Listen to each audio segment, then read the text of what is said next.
তেমনি আমারও কিন্তু একটা কষ্ট আছে।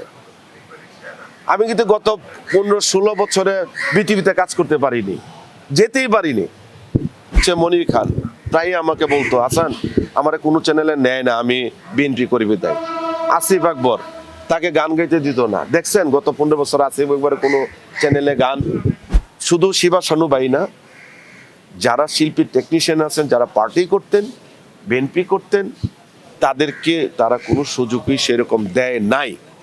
শিবা শানু ভাই বিএনপি করে বিদায় কোথাও সে শুটিং করলে শুটিং স্পটেই তাকে যেতে দিত না, যে তুই বিএনপি করিস। শুধু উনি একা নয়, এরকম হচ্ছে মনির খান প্রায় আমাকে বলতো, হাসান আমার কোনো চ্যানেলে নেয় না, আমি বিএনপি করি বিদায়। আসিফ আকবর তাকে গান গাইতে দিত না, দেখছেন গত 15 বছর আসিফ আকবরের কোনো চ্যানেলে গান। নেন্সির গান দেখছেন। এরকম অসংখ্য শিল্পীরা আছেন, অসংখ্য অভিনেতা অভিনেত্রীরা আছেন, যাদের এই কষ্ট মনের ভিতরে আছে। তেমনি আমারও কিন্তু একটা কষ্ট আছে। আমি কিন্তু গত 15-16 বছরে বিটিভিতে কাজ করতে পারিনি, যেতেই পারিনি।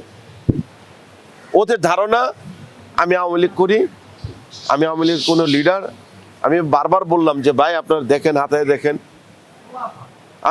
আমি হচ্ছে হাসান জাহাঙ্গীর, আমি অভিনয় করি, নির্দেশনা দিই, আমি প্রযোজনা করি, আমি লিখি, আমি আমার কাজ নিয়ে ব্যস্ত। টেলিভিশনে একটা জাতীয় চ্যানেল, এখানে সবাই কাজ করবে, আমি এনলিস্টেড বাংলাদেশে উচ্চ, তা আমি কেন অভিনয় করতে পারবো না? বলো সরি আমি জানি না, আসলে একজন আরেকজন দোষ দিচ্ছে, আরেকজনের দোষ দিচ্ছে, এরপর আমি আর যাই নাই। এই যে আমাকে দিয়ে আমি উদাহরণ দিলাম যে আমাকে 15-16 বছর করতে দেয়নি তারা। এই যে একটা অপবাদ দেয়নি, আমি মনে করি শুধু শিবা শানু ভাই না, যারা শিল্পী টেকনিশিয়ান আছেন, যারা পার্টি করতেন, বিএনপি করতেন, তাদেরকে তারা কোনো সুযোগই সেরকম দেয় নাই। কিছু লোক হয়তো তাদের সাথে মিলে গেছে, মিশে গেছে, তারা কিছু কাজ করেছে, বাট ওরা এই জিনিসটা টোটালি অন্যায় করেছে শিল্পীদের উপরে। আমি মনে করব গত সরকার এইটার দিকে খেয়াল রাখা উচিত ছিল। যারা কর্তৃপক্ষ ছিলেন তাদের উচিত ছিল এটা করার, কিন্তু তারা এটা করে নাই। আমি আশা করব সামনে যে গণতান্ত্রিক সরকার আসবেন, অন্তত ওরা এই ভুলটি করবে না। কি ভুলটি করবে না?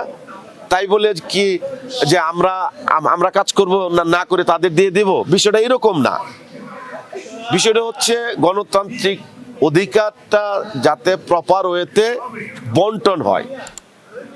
যারা 15-16 বছর করে নাই, দলের জন্য ত্যাগ স্বীকার করেছে, তাদের তো অবশ্যই ভালো চোখে দেখবে, ওদের অবশ্য সুযোগ সুবিধা থাকবে।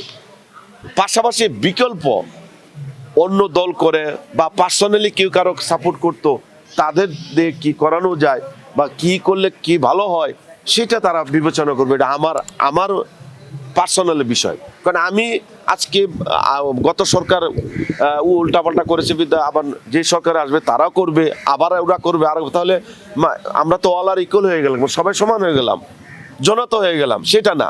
শিল্পীদের মন অনেক বড়, মনুষ্যত্ব অনেক বড়। টেকনিশিয়ান বলেন, রাইটার বলেন, ডিরেক্টর বলেন, প্রডিউসার বলেন, প্রত্যেকের মধ্যে একটা স্বতন্ত্রতা আছে। তো এইটা যেই সরকারে আসবে, আশা করি আগের ভুলটা আর করবে না তারা।